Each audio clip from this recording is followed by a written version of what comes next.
రెండవ రాజులు 4వ అధ్యాయము 16వ వచనం. ఆమె వచ్చి ద్వారం ముందు నిలువుగా, ఎలీషా మరుసటి ఏట ఈ ఋతువున నీ కౌగిటి కుమారుడునని ఆమెతో అనెను. ఆమె మాట విని, దైవజనుడైన నా ఏలిన వాడ, అలాగు పలకవద్దు, నీ దాసురాలైన నాతో అబద్ధమాడవద్దు. పిమ్మట ఆ స్త్రీ గర్భవతి అయి మరుసటి ఏట ఎలీషా తనతో చెప్పిన కాలమున కుమారుని కనెను.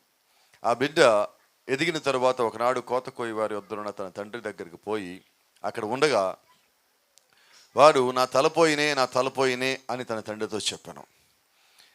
అతడు వారిని ఎత్తుకొని తల్లి ఎద్దుకు తీసుకుని పొమ్మని పనివారిలో ఒకరితో చెప్పగా, వాడు ఆ బాలుని ఎత్తుకొని వాడిని తల్లి ఎద్దుకు తీసుకుని పోయాను. పిల్లవాడు మధ్యాహ్నం వరకు తల్లి తొండ మీద పడుకొని ఉండి చనిపోయాను. అప్పుడు ఆమె పిల్లవాడిని దైవజనుని మంచం మీద పెట్టి తలుపు వేసి బయటికి వచ్చి ప్రార్థన చేసుకుందాం.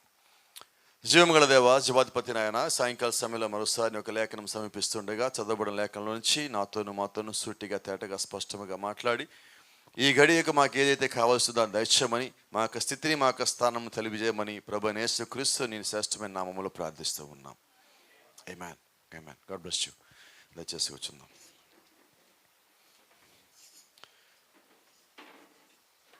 Praise the Lord. Hallelujah.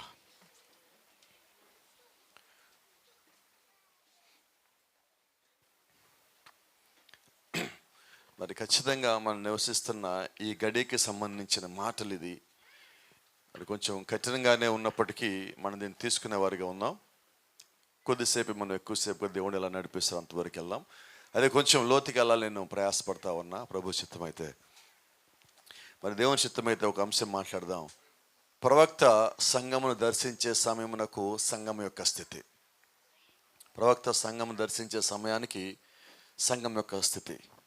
The church and its condition at the time of prophet's visitation. Elisha ఆ బిడ్డను దర్శించే సమయానికి బిడ్డ యొక్క స్థితి ఏంటంటే ఇలాగ మంచం మీద ఉన్నది.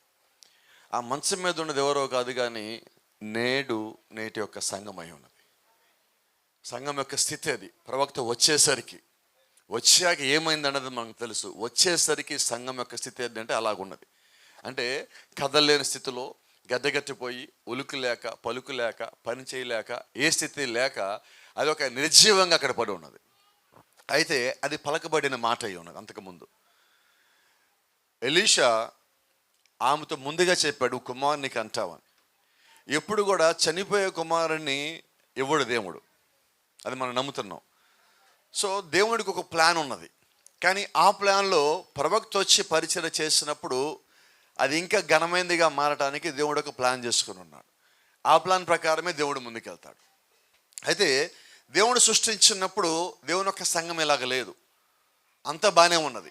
ఎలీషా వాగ్దానం ఇచ్చినప్పుడు ఆ వాగ్దానంలో ఆ పిల్లోడు పుట్టినప్పుడు బాగానే ఉన్నాడు, ఆరోగ్యంగా ఉన్నాడు, కదులుతూ ఉన్నాడు, మాట్లాడుతూ ఉన్నాడు, అందరికి సంతోషాన్ని ఇచ్చాడు. కానీ కొద్ది కాలం తర్వాత ఆ బిడ్డ యొక్క స్థితిగా ఇలాగైనది. ఏంటి దీనికి కారణం అంటే, ప్రాఫెట్ చెప్తా ఉన్నాడు, బైబిల్లో మనకి 2 పుస్తకాలు ఉన్నాయి. 2 పుస్తకాలు, book of acts the first one, and the second one book of revolution. ఒకటి అపోస్తల కార్యములు, రెండోది ప్రకటన గ్రంథము. ఈ 2 పుస్తకాల గురించి ఆయన ఇక్కడ మాట్లాడుతున్నాడు. Now remember this, Christ in the church is a continuation of the book of acts. దేవుడు ప్రభువైన యేసుక్రీస్తు సంఘములో అపోస్తల కార్యములైన పుస్తకానికి నేడు ఆయన కొనసాగింపుగా ఉన్నాడు. ఎందుకంటే బైబిల్లో ముగించిన పుస్తకం ఏదన్నా ఒకే ఒక్కటి ఉన్నదంటే అది అపోస్తల కార్యములు. మిగతా పుస్తకాలను ముగించబడ్డాయి. మత్తయి సువార్త, మార్కు సువార్త, లూకా సువార్త, ప్రకటన గ్రంథం కూడా ముగించబడింది. పాత మొత్తం ముగించబడింది. ముగింపు లేని పుస్తకం బైబిల్లో ఉండదంటే ఒక్కటే, అది అపోస్తల కార్యము. ఎందుకు అపోస్తల కార్యం ముగించబడలేదంటే, నేడును దేవుడు సంఘంలో ఉండి అద్భుతాలు చేస్తానే ఉన్నాడు, ఆశ్చర్యాలు చేస్తానే ఉన్నాడు, స్వస్థతలు ఇస్తానే ఉన్నాడు. ఆయన ఇంకా అనేక మంది నిజమైన వాక్యం వైపు తిప్పుతానే ఉన్నాడు. అబద్ధ బోధలో నుంచి దేవుడు సత్య వైపుకి నడిపిస్తానే ఉన్నాడు. కాబట్టి ఆ పుస్తకము ముగించబడాల. ఎప్పటిదాకా ముగించబడదంటే ప్రభువైన యేసుక్రీస్తు 2వ రాకడ వచ్చేంత వరకు ఆ పుస్తకం ముగించబడదు. ఇప్పుడు మనం గమనించినట్లయితే దేవుడు మనుషుల్లో ఉండి చేసిన కార్యాలే అపోస్తల కార్యాలు అంటున్నాం, యాక్ట్స్ అంటున్నాం. దేవుని కార్యములు, వాస్తవంగా దాని పేరు అపోస్తల కార్యములు కాదండి, పరిశుద్ధాత్మ కార్యములు. అంతకుముందు దేవుడు God was in the form of body before apostles. అపోస్తల కన్నా ముందు దేవుడు ఒక మానవ శరీరంలో ఉండి అద్భుతాలు చేశాడు. దేవుడు ఎప్పుడైతే మానవ శరీరం విడిచిపెట్టాడో తర్వాత ఈ transform himself to the spirit of God. ఆ తర్వాత దేవుడు మానవ శరీరం నుంచి ఆత్మ శరీరంలోకి మారున్నాడు. ఈ ఆత్మ శరీరానికి ఒక మానవ శరీరం కావాలి. ఆత్మ శరీరము మానవ శరీరంలోకి వచ్చాక ఆ మానవ శరీరాన్ని వాడుకొని ఆత్మ కార్యములు చేస్తుంది. దాన్నే మనం పరిశుద్ధాత్మ కార్యములు అంటున్నాం. కాబట్టి ఆ కార్యములు అయిపోయినాయా అంటే లేవు, జరుగుతూనే ఉన్నాయి, ఇంకా జరుగుతూనే ఉన్నాయి. మనము దానికి సాక్షులమై ఉన్నాం నేడు భూమి మీద. కాబట్టి ఈ కార్యములు ఎవరంటే మనుషులు చేసిన కార్యములు కాదండి, దేవుడు చేసిన కార్యములు, దేవుడు మానవుల్లో ఉండి చేసిన కార్యములు. Praise the Lord. ఎందుకు దేవుడు మానవుల్లోకి వచ్చి కార్యం చేశారంటే గమనించండి, పరిశుద్ధాత్మ ఒక మానవ వ్యక్తి పొందుకోవటం అనేది బైబిల్ మొత్తంలోకి అత్యంత ఘనమైన కార్యమై ఉన్నది. ఆ ఘనమైన కార్యము దేవుడు యొక్క ఉద్దేశము, ఆయన యొక్క ప్రణాళిక, ఆయన యొక్క ఆలోచన ప్రకారంగానే ఆయన ఒక వ్యక్తి లోపలికి వస్తాడు. ఆయన ఒక వ్యక్తి లోపలికి ఎందుకు వస్తాడంటే ఆ వ్యక్తిని ఒక పని నిమిత్తము వాడుకోవటానికే దేవుడు పరిశుద్ధాత్మక లోపలికి వస్తాడు. Praise the Lord. నిజమైన మాట. కాబట్టి గమనించినట్లయితే మనం కొంచెం లోతుకి వెళ్ళినట్లయితే ఇప్పుడు ఆయన పేతురుకి ఎందుకు పరిశుద్ధాత్మ ఇచ్చినట్టు, పౌలుకి ఎందుకు పరిశుద్ధాత్మ ఇచ్చినట్టు అంటే అది పేతురు కోసం కాదు, అది పౌలు కోసం కాదు. దేవుడు నేను సంఘంలో ఉన్నాను అనే రుజువునివ్వటానికి ఆయన ఒక వ్యక్తిని వాడుకుంటా ఉన్నాడు. పేతురు మొదటి సంఘకాలంలో పరిశుద్ధాత్మని పొందుకున్న వ్యక్తిగా ఉన్నాడు. దాని కొనసాగింపుగా అపోస్తలుడైన పౌలు ఉన్నాడు. అక్కడి నుంచి ఈనాటి వరకు అనేక మందిని దేవుడు సేవకులు కావచ్చు, 5 రకాల పరిచయం కావచ్చు, అలాగే విశ్వాసుల్లో కూడా దేవుడు ఒక ఆత్మ వచ్చి అనేక కార్యములు జరిగించింది. ఏంటి దీనికి రుజువు అంటే సంఘము జీవించి ఉండాలంటే పరిశుద్ధాత్మను మనం కలిగి ఉండాలి. కాబట్టి ఈరోజు మనము చచ్చిపోయిన సంఘంగా లేము, జీవిస్తున్న దేవుడు ఒక సంఘముగా ఉన్నాం. Praise the Lord. రెండో సంగతి, but the book of Revelation shows how that the antichrist spirit would come in to the church and defile it. అపోస్తలుల కార్యం ఏం చూపిస్తుంది అంటే దేవుడు సంఘంలో ఉండి ఏం కార్యాలు చేస్తాడో చూపిస్తున్నది. ప్రకటన గ్రంథం మనకేం చూపిస్తుందంటే క్రీస్తు విరోధ యొక్క ఆత్మ సంఘంలోకి వచ్చి సంఘాన్ని ఎలా శక్తి లేకుండా చేస్తూ చూపిస్తున్నది. 2 పుస్తకాలు మనకు చూపిస్తున్నాయి. ఒకటి దేవుడు యొక్క కార్యములు, రెండోది ఏంటంటే దేవుడు యొక్క కార్యాలకి లోబడకుండా ఉన్నప్పుడు, లోకానికి లోబడినప్పుడు క్రీస్తు విరోధక ఆత్మ సంఘంలోకి వచ్చి సంఘాన్ని ఒక దీనమైన హీనమైన కదలలేని స్పృహ కూడా లేని ఒక స్థితికి సంఘాన్ని తెచ్చి వదిలిపెట్టిపోతున్నది. పరిశుద్ధాత్మ పనిచేస్తున్నది చెప్పండి, క్రీస్తు విరోధి ఆత్మ పనిచేస్తుంది. డిఫైల్ అంటే పడిపోవటం, కదలలేని స్థితి, చెడిపోవటం, పాడైపోవటం, నిలబడలేని స్థితి, దిగజారిపోవటం, వీటన్నిటికీ ఆ పదము సాదృశ్యంగా ఉన్నది అక్కడ. అంటే దేవుడేమో సంఘాన్ని శక్తివంతంగా చేస్తున్నాడు, అపవాది సంఘాన్ని ఏం చేస్తున్నాడు? అక్కడ ఒక మాట ఉన్నది, మేకింగ్ ఇట్ లూక్ వామ్. వాడు సంఘాన్ని ఏం చేస్తున్నాడు? నులివెచ్చని స్థితికి తీసుకొని వస్తున్నాడు. దేవుడు ఎలా ఉంచమన్నాడు? ఒక గమనిద్దాం. ఇక్కడ ఒక శరీరం ఉన్నది, ఇది చనిపోయిన శరీరం అనుకోండి. ఈ శరీరంలో వేడి ఎంత ఉంటుంది? ఉండదు. అంటే ఇప్పుడు సంఘం చచ్చిపోతే ఎలాగ ఉంటుంది? చల్లబడిపోయినది.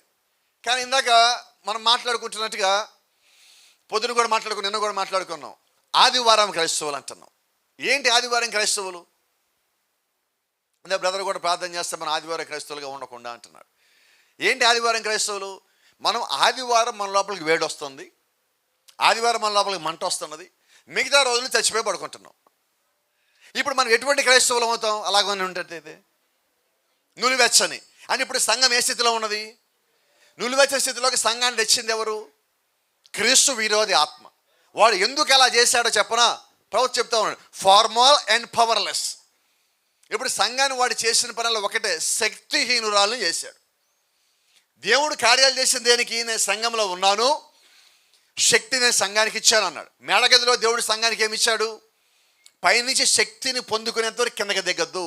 అంటే మొట్టమొదటి సంఘానికి దేవుడు ఇచ్చిన వరం ఏంటంటే శక్తి, అగ్ని, పరిశుద్ధాత్మ. దేవుడు యొక్క నాయకత్వం, మానవ నాయకత్వం కాదు, దేవుడు యొక్క నాయకత్వం నీకు కావాలని దేవుడు ఇచ్చాడు. కానీ ఇక్కడ ఏం చేసిందంటే అపవాది దేవుడిని పక్కకు జరిపి మానవ నాయకత్వం తెచ్చింది. ఆదివారం నువ్వు సంఘంలో ఉండు, ఆదివారం బాగుండు, పాటలు పాడు, ఆరాధన చేయి, పరిచయం చేయి, అన్ని చేయి, సోమవారం నుంచి శనివారం దాకా నీ ఇష్టానుసారంగా ఉండు అని ఏం చేశారంటే పూర్తిగా సంఘాన్ని ఒక నులివెచ్చని స్థితికి వాడు తప్పించేశాడు. ఇప్పుడు సంఘం యొక్క స్థితి ఏంటంటే ఇదిగో ఆ స్థితిలోకి వచ్చి ఉన్నది, పడిపోయి కదలని స్థితి. ఇంతకీ అపవాది మనల్ని ఎందుకు ఇలాగా శక్తిహీనులు చేస్తున్నాడంటే వాడికి ఒక పర్పస్ ఉన్నది. వాడికి సమయం కొద్దిగానే ఉన్నది. ఈ కొద్దిగా ఉన్న సమయంలో వాడు దేవుని సంఘాన్ని పాడు చేయాలా, కొద్దిగా ఉన్న సమయంలో దేవుని సంఘాన్ని చెడగొట్టాలా, దేవుడికి వారి సమయాన్ని ఇవ్వనీయకుండా దేవుని దృష్టిలో మనల్ని దేవుడికి విరోధులను చేయాలి. ఇది వాడి ప్లాన్. ఇప్పుడు కరెక్ట్గా కానీ మాట్లాడితే ఒక రకంగా వాడి ప్లాన్ సక్సెస్ అయినట్టే. అయితే అందరి విషయంలో వాడి ప్లాన్ సక్సెస్ కాదండి.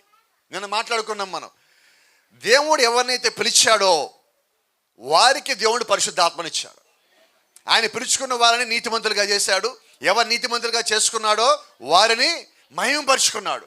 కాబట్టి దేవుడికి భూమి మీద ఎంత పడిపోయి చెడిపోయిన సంఘం ఉన్నా నిలబడే సంఘం కూడా దేవుడికి ఉన్నది. వాక్యం కొరకు నిలబడే సంఘం ఉన్నది. రోషంగా జీవించే ఒక సంఘం ఉన్నది. నీ దగ్గరికి ఎన్ని తప్పు చేయటానికి, పాపాలు చేయటానికి, తప్పుడు ఆలోచనలు నీవు కలిగి ఉండటానికి అవకాశంలు వచ్చినా వాటిలో పడిపోకుండా నిలబడే ఒక గుంపు దేవుడికి భూమి మీద ఉన్నది. ప్రజలో ఇప్పుడు దేవుడు ఆ గుంపు కొరకు పనిచేస్తున్నాడు. ఆ గుంపుని దేవుడు ఎందుకని మన మధ్యలో ఉంచాడంటే ఆ గుంపును చూసి అనేక మంది మార్చబడటానికి దేవుడు వారిని మాదిరికరంగా పెట్టాడు. హల్లెలూయా.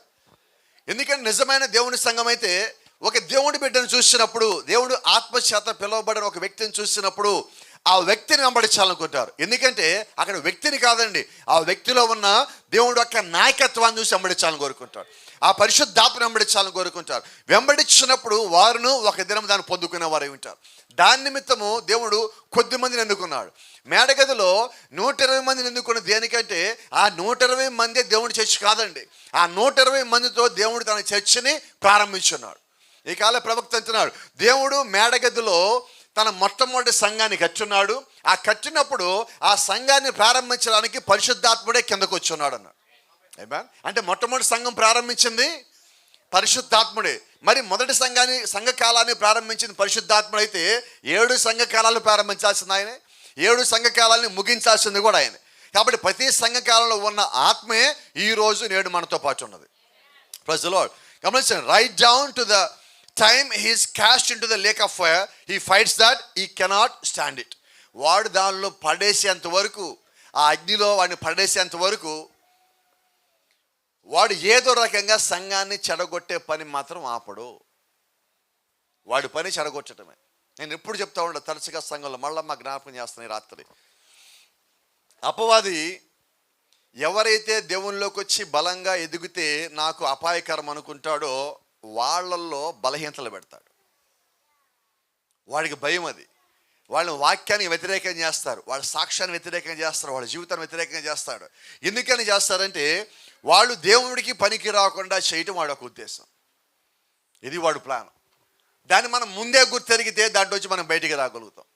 ఆలస్యమైనదా మన సాక్ష్యం పాడైన కారణం చేత మనం దేవుని పక్షాన్ని నిలబడి పరిచర్య చేయటానికి కూడా వీళ్ళని స్థితికి మనం పడిపోవాల్సి వస్తుంది. కాబట్టి నిజంగా దేవుడి ప్రణాళికలో ఉన్నవాళ్ళు ఏం చేస్తారంటే, నువ్వు పరిచర్యకి వచ్చావా రావా తర్వాత సంగతి, ముందే నీ సాక్ష్యాన్ని నువ్వు జాగ్రత్తగా చూసుకుంటావు. Praise the Lord. ఈరోజు అది మనకి ఎంతో అవసరమై ఉన్నది. అది ఇక్కడ ఒక చిన్న మాట జ్ఞాపకం చేసుకుందాం. వాడికి ఒక సమస్య ఉన్నది. He knows that if the people get the true revolution of the true church and what is, వాడికి ఉన్న సమస్య, అపవాదికి ఉన్న సమస్య ఏంటంటే, ఒకవేళ దేవుని యొక్క సంఘానికి నిజమైన వాక్య యొక్క ప్రత్యక్షత వచ్చి ఆమె తానే నిజమైన సంఘం అని కానీ గుర్తెరిగినట్లయితే, what she stands for and that she can do the great works.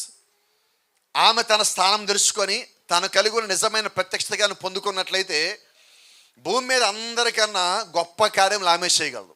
ఆమె అంటే ఇక్కడ సంఘం. ఇప్పుడు సంఘం యొక్క స్థానము తెలియనీయకుండా వాడి సంఘాన్ని గలిబిలి చేస్తున్నాడు, గందరగోళం చేస్తున్నాడు. కారణం ఏంటంటే సంఘానికి తన స్థానము తెలిస్తే యేసుక్రీస్తు చెప్పిన మాట మీకు జ్ఞాపకం ఉండదా? నేను చేసే కార్యాల కన్నా నా యందు విశ్వాసం ఉంచిన వారు ఇంకా గొప్ప కార్యాలు చేస్తారు. ఎవరు ఆయన యందు విశ్వాసం ఉంచేవాళ్ళు అంటే ఆయన యొక్క సంఘము. ఇప్పుడు ఆయన యొక్క సంఘము దేవుడు నా గురించే ఈ మాట చెప్పాడు అని దాన్ని కానీ గ్రహించే స్థితికి వచ్చినట్లయితే అపవాదిని లెక్క చేయదు. అపవాది ఆ సంఘం ముందు పని చేయలేడు. ఇది అపవాది యొక్క స్థితి. వాడి స్థితి మనకి తెలియకుండా ఉండటానికి వాడు మన స్థితిని మనకి తెలియకుండా చేస్తున్నాడు. ఇప్పుడు నిజమైన నువ్వు దేవుడు ఒక ఆత్మ కలిగి ప్రత్యక్షత కలిగి ఉంటే నువ్వు చేసే మొదటి పని ఏంటంటే నీ స్థానం నువ్వు తెలుసుకుంటావు, తర్వాత అపవాదిని వాడి స్థానంలో పెడతావు. ఇక ఎంత మాత్రం వాడు మనం గౌరవించేది లేదు, ఎంత మాత్రం వాడు మనం లెక్క పెట్టేది లేదు. She will be an invisible army. ఎప్పుడైతే సంఘము తన యొక్క ప్రతిష్ట కలిగి ఉన్నదో, తన యొక్క స్థానం తెలుసుకున్నదో, ఇక ఆమె స్థానం ఏంటంటే అదృశ్యమైన దేవుని సైన్యము. ఈరోజు భూమి మీద అంతా వధువుతో నింపబడి ఉన్నది. ఎవరు ఏ సంఘంలో ఎంతమంది వధువో తెలియదు, కానీ ప్రతి చోట దేవుని యొక్క వధువు అయితే ఉన్నది. ఇప్పుడు ఈ కలిగి ఉన్న వధువంతా దేవుని యొక్క అదృశ్య సైన్యమై ఉన్నది. ఈ అదృశ్య సైన్యము ఏమి కలిగి ఉన్నదంటే ప్రభు అయిన యేసుక్రీస్తు ఏమి కలిగి ఉన్నాడో ఆమె అదే కలిగి ఉన్నది. ఎంత శక్తి ఇప్పుడు ఆమె దగ్గర ఉన్నదంటే ఆమెకు కూడా తెలియదు అంత శక్తి ఆమెలో ఉన్నదని. అయితే అపవాది దాన్ని తెలియకుండా ఆమెను మభ్యపెట్టుకుంటా, లోకంలో వాటిని చూపిస్తా, వాటి వైపు తిప్పుకుంటా, డైవర్ట్ చేసుకుంటా, వాటిలో పడేస్తా ఆమెను ప్రతి క్షణము బలహీనరాలు చేసుకుంటూ వస్తున్నాడు. కానీ ఏదో ఒక గడియ దేవుని నిర్ణయించబడి ఆ గడియ వచ్చినప్పుడు ఆమె స్థానం ఆమె తెలుసుకుంటుంది, ఆమె స్థితి ఆమె తెలుసుకుంటుంది, ఆమె శక్తి అంటే ఆమె తెలుసుకుంటుంది. ఆమెకి ఎంత మాత్రం శక్తిహీనురాలు కానే కాదు. అయితే ఇక్కడ గమనించాల్సిన సంగతి, see, if they get a true revelation of the two spirits within the framework of the Christian church. ఈరోజు మన అన్నిటికన్నా ముఖ్యంగా గమనించాల్సిన సంగతి ఇది. ఒక ఫ్రేమ్ ఉన్నది, ఓషన్ అన్నమాట. ఇది నా కోసం ఇక్కడ పెట్టినట్టున్నారు.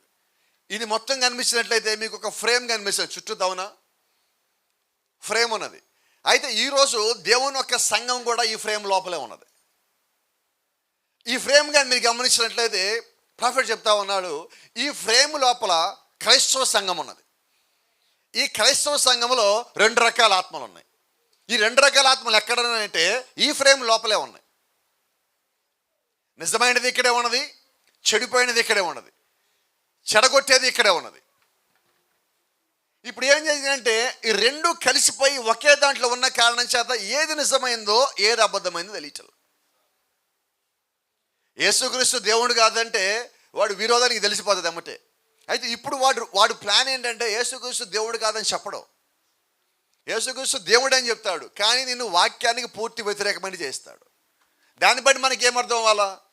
ఇది వాక్యానికి విరోధమైనది కాబట్టి ఇది క్రీస్తు ఆత్మ కాదని మనకు అర్థం కావాలి. అదే ఈ కాల వర్తమానం చెప్పే మాట. గమనించండి, and by God's spirit discern and withstand the antichrist spirit, Satan will be powerless before her. అయితే నువ్వు దేవుని యొక్క సర్వసత్యం తెలిసాక, ఆయన యొక్క ప్రత్యక్షత నువ్వు పొందుకున్నాక, దేవుడిచ్చిన ఆత్మను బట్టి నీ ముందుకు వచ్చిన ఆత్మను వివేచించగలవు. ఇది నిజమైనదా, ఇది కాదా? నిజమైనది కాదని తెలిసాక దాన్ని పక్కన పెడతావు. దేన్ని పక్కన పెట్టావంటే క్రీస్తు విరోధి ఆత్మను పక్కన పెట్టావు. హల్లెలూయా. ఇప్పుడు వివేచించకుండా నాకు వచ్చింది కదా, నాకు నచ్చింది కదా, నాకు ఎదురుంది కదా అని చెప్పి ప్రతిదాన్ని మనం తీసుకుంటూ పోయామంటే రేపొద్దున మన స్థితి ఏంటంటే ఎదుగు అక్కడ ఉండటమే. మనల్ని ఇలాగ ఉంచడానికి దేవుడు వర్తమానం పంపించలేదండి, అలాగున్న మనల్ని పైకి లేపడానికి దేవుడు వర్తమానం పంపించాడు. మనకి ఆ తేడా తెలియాలి. దేవుడు మనల్ని పడగొట్టాలని పంపించలేదండి, పడిపోయిన మనల్ని దేవుడు పైకి లేపటానికే వర్తమానం పంపించాడు. పడిపోయిన మనల్ని లేవనెత్తడానికే పరిశుద్ధాత్మ పంపించాడు. ప్రతి కాలంలో జారిపోకుండా దేవుని నిమిత్తం కొద్దిమంది రోషంగా నిలబెట్టడానికే దేవుడు తన యొక్క వాక్యాన్ని పంపించున్నాడు.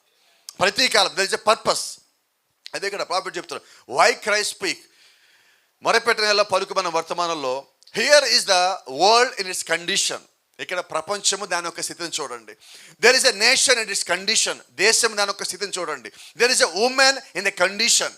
ఈరోజు స్త్రీలను చూస్తే వాళ్ళ స్థితి మీకు అర్థమవుతుంది. There is a man in that condition. పురుషులను చూస్తే వాళ్ళ పరిస్థితి మీకు అర్థమవుతుంది. There is the church in the condition. సంఘం చూసినప్పుడు దాని యొక్క స్థితి మీకు అర్థమవుతున్నది. అంటే స్త్రీలు ఎలాగున్నారు, పురుషులు ఎలాగున్నారు, సంఘం ఎలాగున్నది, దేశం ఎలాగున్నది, ప్రపంచం ఎలాగున్నది, మీరు చూస్తే అందరు ఇంచుమించు ఒకే రకమైన స్థితిలో ఉన్నాం. సంఘం అంటే ఏంటి? ప్రజలే. ప్రజలంటే ఎవరు? స్త్రీలు పురుషులు. స్త్రీలు ఎలాగున్నారు, పురుషులు ఎలాగున్నారు, అదే సంఘము. సంఘాలని ఎలాగున్నాయి, అదే దేశము. దేశాలని ఎలాగున్నాయి, అదే ప్రపంచం. మీరు గమనించినట్లయితే అంతా కూడా ఈరోజు ఆ స్థితిలోనే ఉన్నాం. నిజం తెలియని వారు, నిజము తెలిసిన వారు ఆ స్థితిలో ఉండలేడు. పడిపోయి నేను ఇలాగే ఉండిపోతాను, నా జీవితం ఇంత వదిలేయండి అని చెప్పేవాడు నిజమైన క్రీస్తు ఆత్మ కలిగిన వాడు కాదు. నువ్వు ఎక్కడైతే పడిపోయావో అక్కడి నుంచి లేవటానికి కనీసం ప్రయత్నం చేయాలి. నువ్వు లేవలేని స్థితిలో ఉన్నావా, కనీసం పక్కకి పాకడానికైనా ప్రయత్నం చేయాలి. నువ్వు ఆ స్థితిలో కూడా లేవా, కనీసం అక్కడి నుంచి కదలటానికి ఏదో రకంగా నువ్వు ప్రయత్నం చేస్తూనే ఉండాలి. అలా చేసేవాడే క్రైస్తవుడై ఉన్నాడు. నా జీవితం ఇంగింతే అయిపోయింది, ఒక రకమైన నిరాశ, ఒక రకమైన తప్పులో ఉన్న పాపలో ఉన్న నన్ను విడిచిపెట్టండి, ఇక నా జీవితం అయిపోయినది, ఇవి చెప్పేవాడు క్రైస్తవుడు కాడు. ఉన్న స్థితిని దాటుకొని ఒక్కడుగైనా ముందుకేయటం కొరకు జీవితకాలం ప్రయత్నం చేసేవాడే నిజమైన క్రైస్తవుడై ఉన్నాడు. దేవుని నామానికి మహిమ కలుగును గాక. దేవుడు సంఘాన్ని నిద్ర లేపడానికి, సంఘాన్ని పైకి లేపడానికి ఆయన అనేక సూచనలు పంపించాడు, అనేక కార్యాలు పంపించాడు, అనేక సంగతులను దేవుడు సంఘంలో జరిగిస్తున్నాడు. దేని కొరకంటే సంఘాన్ని కదపటానికి. అదే సంఘం ఏం ప్రేమించింది? ఈయన తెలుసు మీకు బైబిల్లో, ఈయన పేరు చెప్పగలరు ఎవరన్నా? గట్టిగా చెప్పండి ఎవరన్నా త్వరగా. సంసనేనా? ఈయన గురించి ఒక వర్తమానం ఉన్నది, జస్ట్ వన్స్ మోడ్లాడు, ప్రభువా కేవలం మరొకసారి అని. This is Samson, A man that was an outstanding servant of God. ఇక్కడ ఉన్న వ్యక్తి ఎవరంటే దేవుని ఒక గొప్ప సేవకుల్లో ఒకడు. See, now he stands there humiliated, blind, weakened and disgraced. ఇప్పుడు అతను ఎలా నిలబడి ఉన్నాడు? పాడైపోయి, చెడిపోయి, దిగజారిపోయి, బలహీనుడయ్యి, గుడ్డివాడై ఉండి, కృపను కోల్పోయి అక్కడ నిలబడి ఉన్నాడు. ఇప్పుడు ఇక్కడ సంసోను దేనికి సాదృశ్యం కనిపిస్తాడంటే డిమోరలైజ్డ్, ఏ పిక్చర్ ఆఫ్ డిమోరలైజ్డ్ సన్కెన్ జనరేషన్. పడిపోయిన, దిగజారిపోయిన ఈ యొక్క తరమునకు ఈయన ఇక్కడ సాదృశ్యంగా ఉన్నాడు.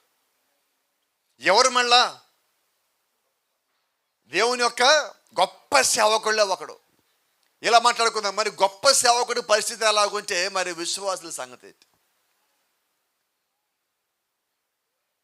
ఒక్కటే మాట్లాడుగుతున్నా, సంసన్ పడిపోవడానికి కారణం ఏంటి? గట్టిగా చెప్పండి, త్వరగా టైం అయిపోతుంది. అవునా? ఇప్పుడు వర్తమానం ఏం చెప్తా ఉన్నది? మూడింటి నువ్వు దాటవలసి ఉన్నావు. ఈ మూడు నువ్వు దాటితేనే విశ్వాసమైన సేవకుడవైనా. సేవకుడి విశ్వాస తేడా ఏం లేదు, ప్రతి వాళ్ళు మూడింట్లో పడాలా, అక్కడి నుంచి లేవాలా. నువ్వు పడి అక్కడే ఉంటే ఇదిగో నీ స్థితి అదే. ఈరోజు వర్తమానం ఏం చెప్తుంది? దాంట్లో నుంచి నువ్వు బయటికి రమ్మంటున్నది. ఆ స్థితిలో ఉండగా, దీనికైనా ముందు స్థితిలో ఉండగా శాంసను తన స్థానాన్ని గుర్తించలేకపోయాడు. సంఘము వలె సంఘము కూడా ఇదిగో ఈ తప్పు, ఇది పాపము, దాని జోలికి నువ్వు పోమాక, దానికి దూరంగా ఉండని చెప్తే సంఘం అప్పుడు వెళ్ళా. నా ప్రార్థన బాగానే ఉంది కదా, దేవుడు నాతో మాట్లాడతాడు బాగానే ఉంది కదా. శాంసన్తో దేవుడు మాట్లాడటలేదా?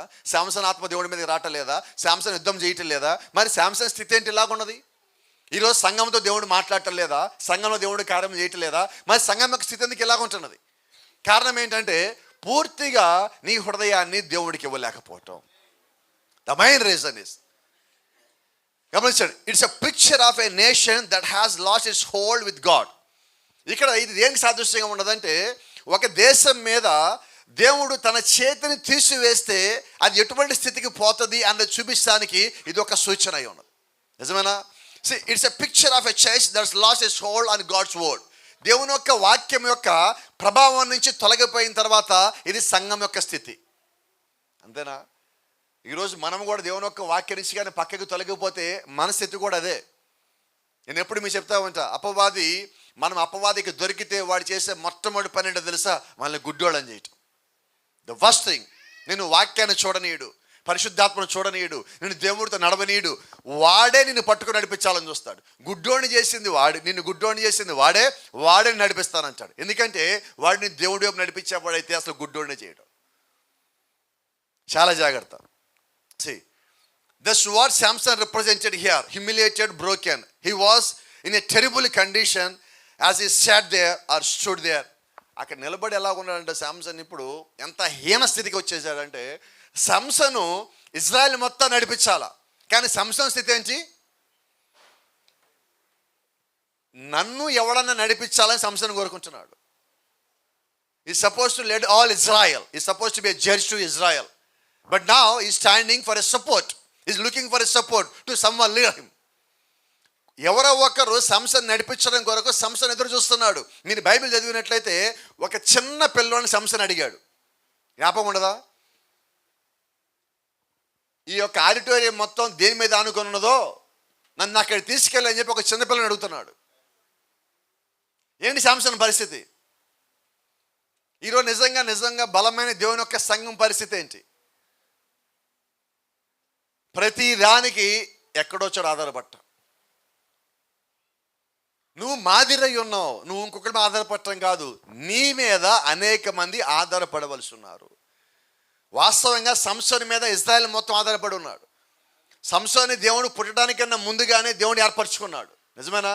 బైబిల్ చెప్తా ఉంది సంసోను నాజీరు చేయబడ్డాడు. ఈ కాల ప్రవక్త అంటున్నాడు వధువు నాజీరు చేయబడింది. అంటే ఇప్పుడు సంసోను ఏంటో ఈ కాలపు వధువు కూడా అదే అయి ఉన్నది. మరి ఇప్పుడు సంసోను స్థితి ఎలాగ ఉన్నదంటే ఈరోజు వధువు స్థితి కూడా అలాగే ఉన్నది. కానీ వధువును దేవుడు ఆ స్థితిలో విడిచిపెట్టలా. సంసోను ఎప్పుడు తెలిసింది? కళ్ళు పీకేసిన తర్వాత, తల మీద జుట్టు మొత్తం తీసేసిన తర్వాత ఇప్పుడు సంసోనికి తన స్థానం తెలిసింది. కానీ దేవుడు ఏం చేశాడు? మనకన్నా ముందుగా సంసోను స్టోరీ మనకెందుకు తెలియజేశాడంటే మనం ఆ స్థితికి పోవద్దు, మనం అలాగ పడిపోవద్దు. అలాగ పడిపోతే దేవుడు యొక్క ఆత్మ సంసోన్ని విడిచిన రాస్తుంది బైబిల్లో. జ్ఞాపకం ఉందా మీకు? మరి ఈరోజు దేవుడు యొక్క ఆత్మ సంఘాన్ని కానీ విడిచిపెట్టిపోతే ఊహించుదాం. అసలు ఊహిస్తానికి కూడా వీల్లేదండి. Praise the Lord. See, so could you imagine him standing, this great man that one time, ఒకప్పుడు గొప్ప సేవకుడైన ఈ వ్యక్తి ఇదిగో అలాగ నిలబడి ఉంటాని నువ్వు ఊహించగలుగుతావా అంటున్నాడు. ఇక్కడ శాంసన్ చూడొద్దని దయచేసి. ఎవరు ఇప్పుడున్న సంఘాన్ని మనం ఒకసారి చూద్దాం. అక్కడ సంఘం అంటే ఎవరో కాదు, మనమే. మళ్ళా ఇప్పుడు ఆ బొమ్మ చూస్తే మనకి ఎవరు కనబడాలంటే సంసన్ కాదు, సంఘం కాదు, నేను కనబడాలి. నేను ఏ స్థితిలో ఉన్నానో దేవుడు నాకు వాక్యంతో మరోసారి చూపిస్తున్నాడు, మరోసారి హెచ్చరిస్తున్నాడు. అందరు వ్యభిచారంలో పడిపోయిన ఉద్దేశం కాదండి. దేంట్లో మనం పడిపోయినా మన యొక్క స్థితి అయితే అదే. కారణాలు ఏదైనా నువ్వు ఏ రకంగా పడిపోయినప్పటికీ నీ యొక్క స్థితి ఈరోజు అలాగా దేవుడికి కనిపిస్తూ ఉన్నది. లోకల్లో మనం బాగానే కనిపిస్తాం, లోకల్ అందంగానే ఉంటాం, మన బట్టలు అందంగానే ఉంటాయి, మాటలు అందంగానే ఉంటాయి, కబుర్లు అందంగానే ఉంటాయి. కానీ దేవుడి దృష్టిలో మనం ఎలాగున్నామంటే ఎదుగో ఆ స్థితికి వెళ్ళిపోయాం. కానీ దేవుడు నిన్ను అలాగ ఉండటానికి ఇష్టపడటల్లా, నిన్ను ఆ స్థితిలో విడిచిపెట్టడానికి దేవుడు ఇష్టపడటల్లా, నిన్ను అలాగ ఉండటానికి నిన్ను దేవుడు పిలవలా. దేవుడి కొరకు దేవుడు నిన్ను పిలిచున్నాడు. సంస్థని పిలిచింది దేవుడి పని నిమిత్తము, సంఘాన్ని పిలిచింది దేవుడి పైకి తీసుకెళ్లే నిమిత్తము. కాబట్టి నీ యొక్క స్థానము, నువ్వు ఎందుకు ఇక్కడ ఉన్నావో ఆ యొక్క ఉద్దేశంగా నువ్వు తెలుసుకున్నట్లయితే నువ్వు ఎప్పుడు అటువంటి స్థితికి వెళ్ళటానికి సిద్ధపడవు. Praise the Lord. See what he could do. ఇప్పుడు ఆయన ఏం చేయగలడు? And here he is standing here in that condition. పడిపోయిన దీనమైన స్థితిలో ఆయన ఇక్కడ నిలబడి ఉన్నాడు. అక్కడికి కనబడించండి.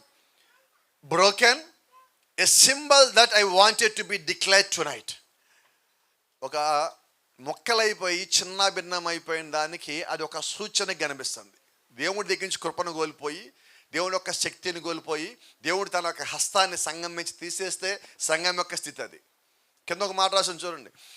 This symbol represents the very hour that we are now living.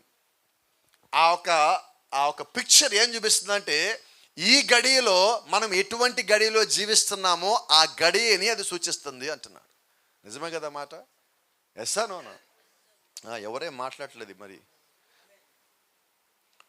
నీకు వచ్చిన మాట మీకు జ్ఞాపకం చేస్తాను. దేవుడు యొక్క వాక్యం నుంచి తొలగిపోయినప్పుడు దేవుడు హెచ్చరిక చేయకుండా ఉండడు. నిజమేనా? దేవుడు పిల్లలు దాని లోపల ఉన్నట్లయితే ఆ దేవుడి హెచ్చరిక వాళ్ళు దాన్ని పొందుకుంటారు, ఎమ్మటే వాళ్ళ జీవితాన్ని మార్చుకుంటారు. ఇంకొకసారి దేవుడు ఒక హెచ్చరిక వచ్చినప్పుడు వాళ్ళు దాన్ని గుర్తించలేని స్థితిలో ఉన్నప్పుడు దాంట్లో నుంచి వారికి ఎటువంటి మేలు పొందుకోలేరు, ఎటువంటి మేలు వాళ్ళకి జరగదు. దీని చిన్న సాదృశ్యం కూడా కనిపిస్తుంది. గోడ మీద మాటలు రాసేది మీకు జ్ఞాపకం ఉండదు అనుకుంటాను. నెబుకద్నెజరు కొడుకు బెల్షాజరు రాజ్యం వెళ్తూ ఉన్నప్పుడు దేవుని యొక్క పాత్రలను దాన్ని వాడకూడని దానికి వాడాడు.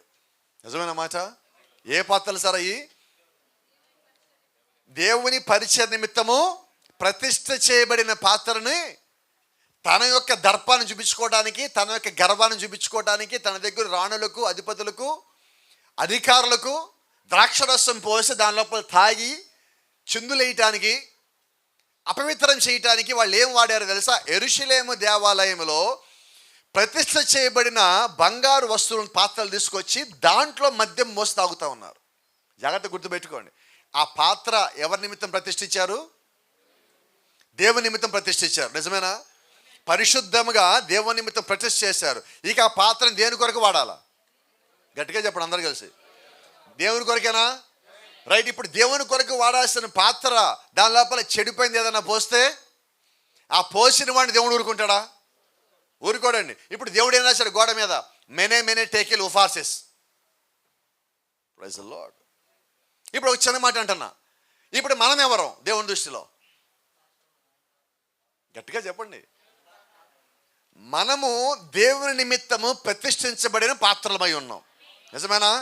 ఇప్పుడు మనం ఈ పాత్రలో చెడిపోయింది ఏదన్నా పోస్తే, లోకంలో ఉన్న బలహీనత పోస్తే, పాడైపోయింది పోస్తే, జ్ఞాపకం పెట్టుకోండి, పోసిన వాడిని దేవుడు ఊరుకోడు. మొదటి సంగతి, నిన్ను ఎవడైనా చెరగొడితే దేవుడు వాడిని ఊరుకోరు. ఎందుకంటే బైబిల్ చెప్తా ఉన్నది, దేవుడు ఆలయాన్ని ఎవడైనా పాడు చేస్తే వాడిని నేను పాడు చేసేది. మరి ఇప్పుడు నువ్వెవరు? దేవుని యొక్క ఆలయము. మరి నిన్ను ఎవడైనా ఉద్దేశపూర్వకంగా పాడు చేస్తే దేవుడు ఏం చేస్తాడు? వాడిని ఖచ్చితంగా పాడు చేస్తాడు. సరే, నేను ఎలాగంటే ఎలాగ ఉంటాను, నన్ను ఎవడన్నా పాడు చేస్తే దేవుడు వాడి సంగతి చూసుకుంటాడు కదా అంటానికి బాగుంటుందా? బాగోదు. ఎందుకంటే ఇది దేవుని దేవాలయం అని ముందు నీకు తెలియాలి, ముందు నాకు తెలియాలా. ఇది దేవుని దేవాలయం అని తెలిసిన తర్వాత ఇప్పుడు నేను చెడిపోయిందని వెనకాల వెళ్తానా? పాడైపోయిందని వెనకాల వెళ్తానా? వ్యర్థమైందని వెనకాల వెళ్తానా? పోను. దానికి నేను దూరంగా ఉంటా. కారణం ఏంటంటే దీన్ని నేను పరిశుద్ధంగాను పవిత్రంగాను ఉంచుకోవాలి. కాబట్టి ఇప్పుడు ఎవరి సాక్ష్యము వారిదే. ఎందుకు సాక్ష్యం ఇంపార్టెంట్ అంటున్నామంటే, సాక్ష్యం లేకుండా నువ్వు ఏ పని చెయ్యలేవు. దేవుడికి కావాల్సిన అన్నిటికన్నా అత్యంత ప్రాముఖ్యమైనది అదే. ఇప్పుడు దేవుడు ఆయన పాత్రలు పాడు చేస్తాడని ఆయనే భూమి మీద తీసుకొని వచ్చి ఆయనే తన హస్తముతో గోడ మీద ఒక రాత రాసి, ఇదిగో నిన్ను లెక్కేసా, నీ తూకం తక్కువ వచ్చింది, నీ రాజ్యం తీసేసి వేరే వాడికి ఇచ్చా. ఎందుకని?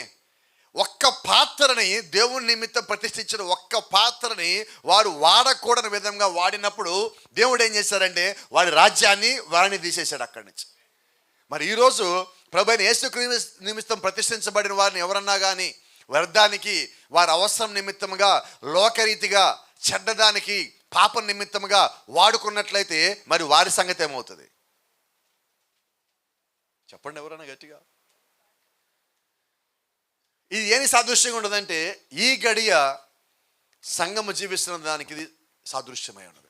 కండిషన్ ఆఫ్ ది చర్చ్, సంఘం యొక్క స్థితి ఎంత హీనంగా, ఎంత దీనంగా ఉన్నది. ఎవరో మన ఇష్టానుసారంగా వాడుకుంటా ఉంటే దానికి మనం లోబడే వాళ్ళగా ఉండద్దు. నీ స్థానం నీకు తెలిసినప్పుడు నువ్వు ఇతరులకి ఎలాగంటే అలాగ జీవించే వ్యక్తులకి నువ్వు లోబడేవాడిగా ఉండవు. నువ్వు మొదటగా ఎదుటి వ్యక్తులు ఏం చూడాలంటే, ఇతను దేవుడు ఆత్మను వెంబడిస్తున్నాడా లేదా? లేదు అంటే నేను దూరంగానే ఉంటా. వెంబడిస్తాడన్నప్పుడు ఎంత దూరమైనా వెళ్తా. ఈ రెండింటి తేడా మనకు తెలియాలి. The world in a Sodom condition. ఇప్పుడు ఈరోజు ప్రపంచమంతా ఏ కండిషన్లో ఉన్నదంటే సొదమ గొమొర్రా కండిషన్లో ఉన్నది. ఎందుకంటే ప్రభువైన యేసుక్రీస్తు రెండవ రాకడ దినముల్లో ఆయన ఎలాగుంటుందంటే లోతు దినముల్లో ఉన్నట్టుగానే, నోవాహు దినముల్లో ఉన్నట్టుగానే ఈరోజు అలాగ లేదా అంటే అలాగే ఉన్నది. ఖచ్చితంగా ఆ స్థితిలోనే ఉన్నది. కానీ ఇప్పుడు సొదమ గొమొర్రాలో ఉండే ప్రజలు ఎలాగైతే తినటము, తిరగటము, తాగటము, ఇష్టానుసారంగా జీవించడము, ఎవరికి లెక్క అనేది రెస్పాన్సిబిలిటీ అంతా లేకుండా ఉంటున్నప్పుడు ఆ ప్రజలు ఉన్నారు. అదే సమయంలో దేవుని నిమిత్తం సిద్ధపడే అబ్రహాము కూడా ఒక పక్కన ఉన్నాడు. నిజమేనా? ఇప్పుడు అబ్రహాము సంతానం కూడా భూమి మీద ఉన్నదండి. అలాగే అబ్రహాము లాగే ఆమె కూడా తను ఎక్కడి నుంచి అయితే వచ్చిందో, ఎక్కడికి వెళ్ళాలో గుర్తెరిగి సిద్ధపడతా ఉన్నది. ఇటు పక్కన సొదమ గొమొర్రాలు ఎలాగైతే పాడైపోతున్నాయో అటు పక్కన వధువు ఆమె సిద్ధపడి ఆమె కలిగి ఉంటానే ఉండదు. ఈరోజు సంఘం ఎలాగ ఉన్నది, అలాగా ఉన్నది, ఇలాగా ఉన్నది. ఈ రెండు మనకు తెలియాలి. ఇక్కడ చూసినప్పుడు ఈ ఇద్దరిలో మనం పోల్చుకోమంటే ఖచ్చితంగా ఎవరితో పోల్చుకుంటాం? ఇదే పోల్చుకుంటాం మనం అందరం. ఖచ్చితంగా ఇదే నచ్చదు మనకి. నేను బ్రైడ్ కదా అంటాం. బ్రైడ్ పేరు కాదండి, జీవితం. బ్రైడ్ అనేది పేరు కాదు, జీవితం అది. Praise the Lord. మనం చివరి దినాలు ఉన్నాం మనకు తెలుసు. అయితే మన యొక్క స్థితి, మన యొక్క స్థానము పరిపూర్ణంగా దేవుని వాక్యానుసారంగా ఉన్నప్పుడు మాత్రమే మనల్ని మనం వధువు అని పిలుచుకోవాలి. అయినా మనల్ని మనం వధువు అని చెప్పుకోవడం కాదండి, చూసిన వాళ్ళు మనల్ని వధువు అన్నారు. అంతే కదా. రేపు పొద్దున్న ఎక్కడ ప్రశాంత్ ఎక్కడ కనబట్టలేదు, ఉన్నాడు ఎక్కడన్నా? అయితే ఓకే. 12వ తారీఖు 10వ తారీఖు మ్యారేజ్, అమ్మాయిని రెడీ చేసి తీసుకొని వస్తారు. ఎవరైనా చెప్పాలా మీకు అమ్మాయి వధువు అని? ప్రశాంత్ చెప్తాడు ఈ అమ్మాయి వధువండి అని. చెప్పండి. ఎందుకని? ఆమె రెడీ అయ్యి వస్తా ఉంటే మనకి అందరికీ తెలుసు వధువు ఎలాగుంటుంది అన్నది. నిజమేనా? ఇప్పుడు మనకి వధువు ఎలాగుంటుందో తెలిసి మనం అలాగ లేకపోతే అది ఎలాగుంటుంది? గతంలో మీకు చెప్పాను ఒకసారి, ఓ పెళ్లి కూతురు పెళ్లి మండపం బయట నుంచి ఉన్నది. వచ్చిన వాళ్ళందరికీ ఒక మాట చెప్తున్నది. ఏం చెప్తున్నది? నేనే పెళ్లి కూతురిని, ఈ పెళ్లి నాదే అంటుంది. ఇప్పుడు ఆమెను చూసి మనం ఏమంటాం? చెప్పరేంటమ్మా? గట్టిగా చెప్పడం వినపడలేదు నాకు. పెళ్లి మండపం బయట ఉండి ఈ పెళ్లి నాదే, నేనే పెళ్లి కూతురుని అంటే మనం ఆమెను ఏమంటాం? చెప్పరు మీరు ఎవరు, ఎందుకంటే తెలుసు. ఇప్పుడు మనకి మనమే వధువు అనుకుంటే చూసేవాళ్ళు ఏమంటారు? ఖచ్చితంగా పిచ్చిది అంటారు. సందేహమే లేదు దాని లోపల. ఎందుకంటే మనలో ఆ జీవిత లక్షణాలు ఉండాలి కదా, ఆ వస్త్రధారణ ఉండాలి కదా. మీరు గమనించండి, రోజు ఆ పెళ్లి కూతురు ఎలా నడుస్తున్నావు తెలియదు, కానీ ఆ వస్త్రములు ధరించిన తర్వాత మాత్రం నడక మారిపోతుంది. తెలుసా మీకు? ఆమె చూసే చూపు మారిపోతుంది, విధానం మారిపోతుంది, పద్ధతులు మొత్తం మారిపోతాయి. ఎక్కడన్నా అక్కడ కూర్చోలేదు. అవునా? ఏంటి కారణం అంటే ఆమె ధరించిన వస్త్రాలను బట్టి ఆమె పద్ధతులు మొత్తం మారినాయి. ఈరోజు వధువు ధరించిన వస్త్రాలు ఏంటంటే పరిశుద్ధుల నీతి క్రియలు, ప్రభు అయిన యేసుక్రీస్తు యొక్క రక్తపు వస్త్రము, ప్రభు అయిన యేసుక్రీస్తును పొందుకున్న పరిశుద్ధాత్మైన వస్త్రము ఆమె ధరించుకున్నది. మరి నిశ్చయంగా ఆమె యొక్క స్థితి మారాలా వద్దా? ఆమె చేసే పనులన్నీ మారాలా వద్దా? ప్రతి విధమైనది ఆమెలోంచి సంపూర్ణంగా బయటికి పోవాలంతే. నాకు నచ్చింది చేస్తానికి వీల్లేదు ఇప్పుడు. ఎందుకంటే ఆమె ఆలోచన ఎక్కడ ఉండాలంటే పెళ్లి కుమారుని గెలవాలా, పెళ్లి కుమారుని గెలవాలా. ఇక మధ్యలో ఇంకేది లేదు. ఈరోజు మన ఆలోచనలు ఎక్కడున్నాయండి? ఎప్పుడు ఆదివారం ప్రసంగంలో ఎక్కడైనా ఉద్యోగం వచ్చినప్పుడు కాసేపు మనకి జ్ఞాపకం వస్తుంది, నేనే కదా వధువు, నేనే కదా పైకి వెళ్ళాలా. ఇక్కడ మాత్రమే కాదు, ప్రతి గడియాన్ని జ్ఞాపకం రావాలి, నేనే వద్దు, నేనే క్రీస్తురావు, నేనే పైకి వెళ్ళాలి, నేనే సిద్ధపడాలి, నేనే సరిగా ఉండాలి. ఈ చిన్న దాంట్లో కూడా నేను సరి చేయబడాలి. ప్రతి దాంట్లో నీ బలహీనత వచ్చినప్పుడు ఎమ్మటి అక్కడ మోకాళ్ళకి పని చెప్పు, ఎమ్మటి అక్కడ బైబిల్ తీ, ఎమ్మటే వర్తమానం తీ. ఏ రకంగా ఆ బలహీనమైన ఆలోచన లోపలికి వస్తే అది వెళ్ళిపోయేలాగా నువ్వు చూసుకోవాలి. ప్రాఫిట్ చెప్తున్నాడు, ఆశ్చర్యమైన మాట అది. అది చదువుతా ఉంటే చూడటానికి చాలా చిన్నది అనిపించింది, కానీ చాలా పెద్ద లోతైన మాట ఉన్నది. ఒకసారి ఒక సహోదరు చెప్తా ఉన్నాడండి, ఆయన ఇంటికి పక్షులు వస్తూనే పోతున్నాయి. ఆ పక్షులను ఆపలేకపోతున్నాడు. అయితే ఆయన ఒకదాన్ని ఆపాడు అన్నాడు. ఏంటి ఆపాడంటే ఆ పక్షులు గూడు పెట్టనీయకుండా ఆపాడు అన్నాడు. అర్థమైంది మీకు? మనకి ఆలోచనలు వస్తూ ఉన్నాయి, పోతా ఉన్నాయి, పక్షులు వస్తూ ఉన్నాయి, పోతా ఉన్నాయి. అతనేం చేశాడు? గూడు కట్టమంటే అర్థం ఏంటి? అక్కడ ఉండిపోయినాయి వచ్చి. ఇప్పుడు అతనేం చేశాడు? ఆలోచన రావాలా పోవాలా, అంతేగాని ఇక్కడ ఉండిపోవడానికి వీల్లేదు. గూడు మాత్రం కట్టనంటున్నాడు. ఈ రాత్రి నేను కూడా మీకు అదే మాట చెప్తా ఉన్నా. చెడిపోయిన ఆలోచన వస్తుంది, పోతా ఉంటుంది. లోకపు ఆలోచన వస్తూ ఉంటుంది, పోతూ ఉంటుంది. అది నీ లోపల గూడు పెట్టని మాకు జాగ్రత్త. అది బయటికి వెళ్ళిపోవాలా, నీ లోపల నివాసం చేయకూడదు చెడ్డది ఏది కూడా. ఇక్కడ ఉండగా బలహీనతలు వస్తూ ఉంటాయి. ఆ పక్షులు కూడా నీ సందర్భం లేకుండా, నీ ప్రమేయం లేకుండా ఆలోచనలు వస్తూనే ఉంటాయి. అయితే నువ్వేం చేయాలా? ప్రాఫిట్ అంటున్నాడు, ఆ వచ్చిన ఆలోచనలకి సమాధానం ఆలోచించకు అంటున్నాడు. ఇది సరే పరిస్థితి. ఇప్పుడు మనకి ఎవరైనా విషయం చెప్తే మనం సమాధానం ఆలోచించుకుని ఉంటామా? ఎంత బలహీనమో చెప్పనా మనం. అసలు విషయం మంది కాదు, పక్కన ఎవరిద్దరు మాట్లాడుకుంటున్నారు, మనం ఫోన్ చూస్తున్నాం. కానీ ఒక 2 నిమిషాల తర్వాత మనం ఫోన్ చూస్తాం, కానీ ఫోన్లో ఏం చూస్తాం మర్చిపోయాం. ఎక్కడున్నాం? వాళ్ళిద్దరు ఏం మాట్లాడుకుంటున్నారు, ఈయన ఏం అడిగాడు, ఆమె ఏం చెప్పింది, ఆ మధ్యలో తీసుకొని ఈయన దానికి సమాధానం ఆలోచిస్తారు. కొద్దిసేపు ఇంకా తట్టుకోలేని స్వభావం కలిగి ఉన్నారు, లోపలికి వెళ్ళిపోతారు ఇద్దరి మధ్యలోకి. నేను ఒక మాట చెప్పనా, నీకు ఒక సలహా ఇవ్వమంటావా? అసలు ఇది కాదు, కానీ నేను చెప్తా నేను. అసలు నీది ఆ సమస్య. పోనీ దేవుడు నీకేమని చెప్పాడా? కానీ మనం ఏం చేసాం? ఈరోజు పరిస్థితి ఇది. మనం చాలాసార్లు మనకి అవసరం లేని వాటిల్లో వేలు పెట్టడం వల్ల నిందలు పడ్డదే ఎక్కువ. ఇప్పుడు ఆలోచనలు ఏం చేయాలా? రావాలా పోవాలా, దానికి నాకు సంబంధం ఉండద్దు, అది నా దగ్గర గూడు పెట్టుకోవద్దు. అలాంటి జీవితం మనం జీవించాలి. Praise the Lord. కొంచెం మన వాక్యం దగ్గరికి వద్దాం ఇక్కడికి మళ్ళా. ఇప్పుడు ఇక్కడ ఆ బిడ్డ మంచం మీద ఆ స్థితిలో అంటే సంఘం ఆ స్థితిలో ఉన్నది. సంఘం ఆ స్థితిలో ఉన్నది. ఇప్పుడు ఆ తల్లి పరిస్థితి ఒకసారి చూద్దాం. అంటే నిజమైన వాక్యం కలిగిన వాడు సంఘం ఆ స్థితిలో ఉన్నా, కుటుంబం ఆ స్థితిలో ఉన్నా, తన స్నేహితుల స్థితిలో ఉన్నా, తన బంధువు ఆ స్థితిలో ఉన్నా ఏం చేయాలో ఇప్పుడు మనం చూద్దాం. Praise the Lord. అదే అధ్యాయం 4:22 ఒక పనివారిని ఒక గాడిద నా యొద్దకు పంపము, నేను దైవజన వద్దకు పోయి వచ్చేదనని తన పనిమిడితో చెప్పగా. ఇప్పుడు ఆమె అడుగుతుంది, అయ్యా నా భర్త దగ్గరికి వెళ్ళి బిడ్డ చనిపోయాడని చెప్పలా, బిడ్డ మంచం మీద ఉన్నాడని చెప్పలా, అర్జెంటుగా నాకు పని పడింది, నేను దైవజన దగ్గర పోవాలా, ఎలీషాని కలవాలా, అయితే వెళ్ళేటప్పుడు నాకు ఒక యవనస్తుని అప్పగించు, ఒక గాడిదని అప్పగించు, గాడిద గంత కట్టమను, ఆ యవనస్తుని నన్ను అక్కడ తీసుకెళ్ళమను, నేను అక్కడికి వెళ్ళి ఎమ్మచే వస్తాను. ప్రజలో గాడిద గంత కట్టించి తాను ఎక్కిరి తన పనివాడితో శీఘ్రముగా తోలము, నేను నీకు సెలవిస్తే కానీ నిమ్మళంగా పోవద్దు, నేను చెప్పేదాకా నిదానంగా పోవద్దు. ఎందుకంటే ప్రాఫిట్ అంటున్నాడు, ఇప్పుడు మనం కలిగి ఉన్న ఈ వర్తమానము ఎమర్జెన్సీ మెసేజ్ అన్నాడు. ఏం మెసేజ్ అండి?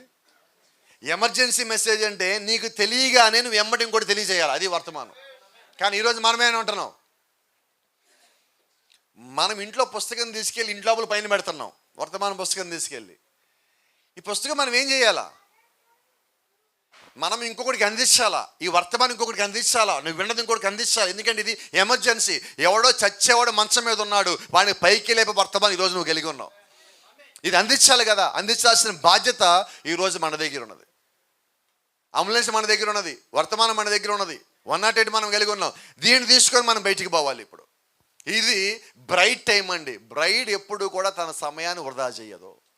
ఆమె ఎప్పుడు రెడీ అవ్వాలా, ఎంత త్వరగా రెడీ అవ్వటానికి వీలున్నదో ఆమె అంత త్వరగా రెడీ అవుతూ ఉన్నది. ఆమె రెడీ అవ్వటమే కాదు, తన ఇరుగు పొరుగు వారిని కూడా రెడీ చేయాలి.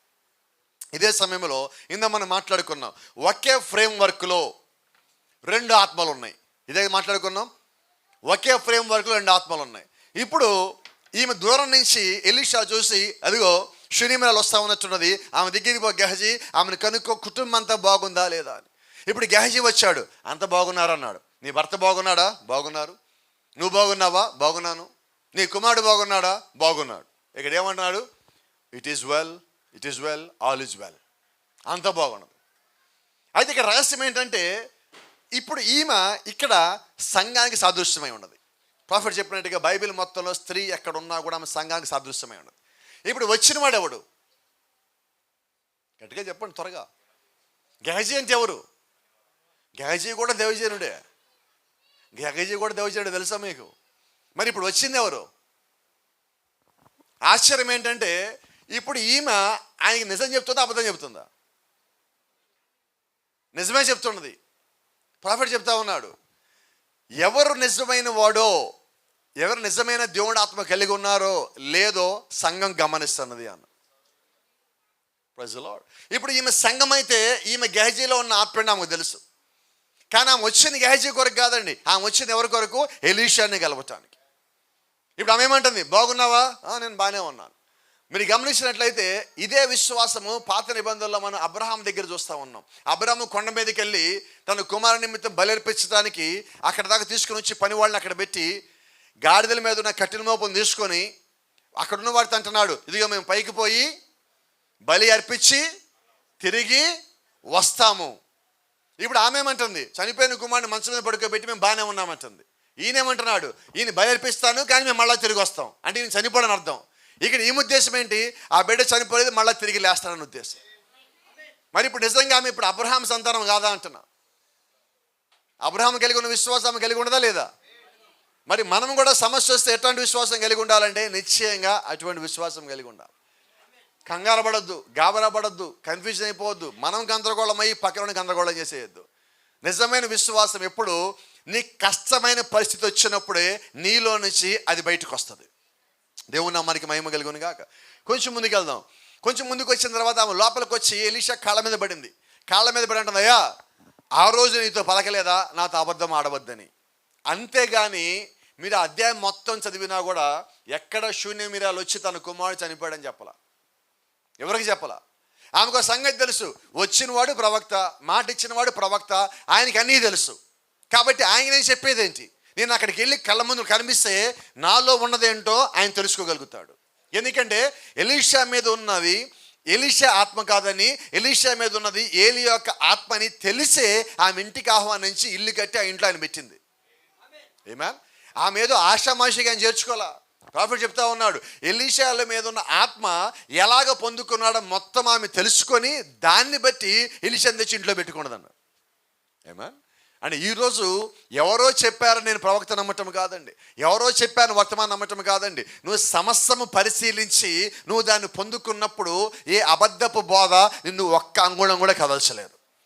నేను నమ్మవలసిన హృదయం అంతటితో. ఎవరో చెప్తే నమ్మారా, నేను కొద్ది కాలం పక్కకి తొలగిపోతా. ఎందుకంటే వాడు సరైనవాడు కాదన్నప్పుడు నేను పక్కకి పోతా. అదే దేవుడు నాకు చెప్పాడన్నప్పుడు దేవుడు అన్ని వేళలో సరైనవాడే.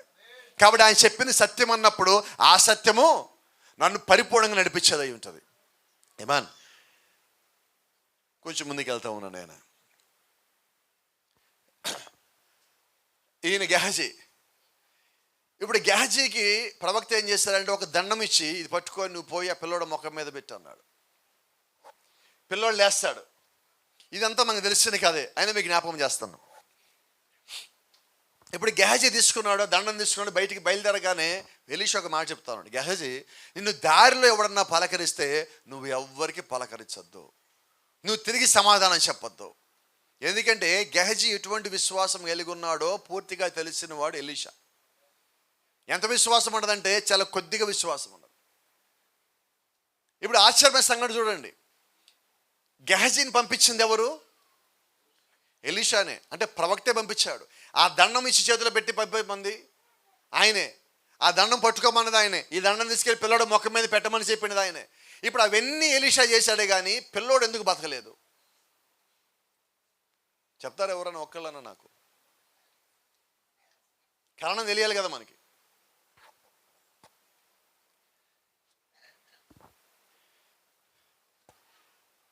స్వస్థపరచడం అనేది దేవుడు చేసే కార్యం.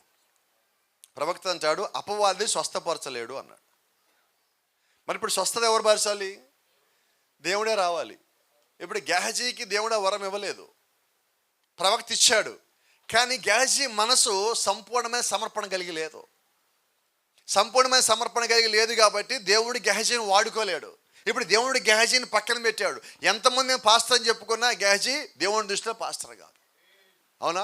ఇప్పుడు దేవుడు యొక్క ప్రవక్తే గెహజీని పంపించినప్పటికీ ఇంకో రకంగా మాట్లాడితే వర్తమానం ఇచ్చి ప్రవక్త అయిన ఎలీషా గెహజీని పంపించి కార్యం చేయిపో అంటే ఇప్పుడు గెహజీ చేయలేకపోయాడు. రైట్. ఇప్పుడు ప్రవక్త తప్ప, వర్తమానం తప్ప. ఈరోజు అనేక మంది సేవకులు కూడా వర్తమానం తీసుకొని బయలుదేరారు, మాదే వర్తమానం, నిజమైన వర్తమానం అని. అయితే ఎందుకని వర్తమానం పని చేయలేదంటే కారణము వారి యొక్క సాక్ష్యము సరిగా లేక. ఇంత మనం మాట్లాడుకున్నాం, విశ్వాసి సాక్ష్యం ఎంత ముఖ్యమో సేవకునికి మరీ ముఖ్యమై ఉన్నది. ఖచ్చితంగా మనం అందరం కూడా సాక్ష్యం కలిగి ఉండాలి. ఎందుకంటే క్రీస్తు యొక్క సంఘము, క్రీస్తు యొక్క శరీరం మనము కాబట్టి ఆ సాక్ష్యం మనం తప్పక కలిగి ఉండవలసిన వారమై ఉన్నాం. దేవుని నామానికి మహిమ కలుగును గాక. ఆయన చెప్తా ఉన్నాడు, I want you to take this stick that I have been walking and it's blessed. ఇప్పుడు దాన్ని దీవించి ఆశీర్వదించి ఎలీషా గెహజీకి కర్ర ఇచ్చాడు, ఈ కర్ర తీసుకుపోయి పెట్టిపో అన్నాడు. ఇఫ్ ఎనీబడి, ఎవరన్నా కానీ దారిలో ఆపితే నువ్వు ఆగద్దు. ఎందుకంటే దారిలో ఆపితే ఈయనున్న ఆత్మను పోగొట్టుకుంటాడు ఈయన. మనకు కూడా అదే పరిస్థితి ఇంచుమించుగా. ఈరోజు ఎటువంటి స్థితికి వెళ్ళామంటే దారిలో మనం ఎవడన్నా ఆపి పలకరిస్తే